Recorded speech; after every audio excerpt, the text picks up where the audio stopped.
आसामच्या मुख्यमंत्र्यांचा शपथविधी सोहळा पार पडलाय। हिमंता बिस्वा शर्मा यांनी दुसऱ्यांदा आसामचे मुख्यमंत्री म्हणून शपथ घेतली। शर्मांचं 4 कॅबिनेट मंत्र्यांनी सुद्धा शपथ घेतली। पंतप्रधान मोदींचं भाजपच्या दिग्गज नेत्यांची यावेळी हजेरी पाहायला मिळाली। श्री हिमंत बिस्वा शर्मा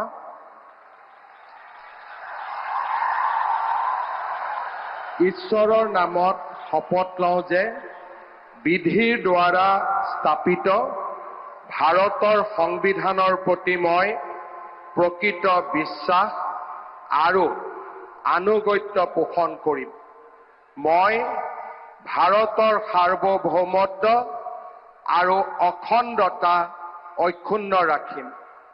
মই অসমৰ মুখ্যমন্ত্ৰী হিচাপে মোৰ কৰ্তব্য বিশ্বস্ততাৰে আৰু শুদ্ধ অন্তঃকৰণেৰে সম্পাদন কৰিম আৰু মই ভয় বা পক্ষপাত অনুৰাগ বা বিদ্বেষ নোহোৱাকৈ সংবিধান আৰু আইন অনুসাৰে সকলো শ্ৰেণীৰ লোকৰ প্ৰতি ন্যায় আচৰণ কৰিম।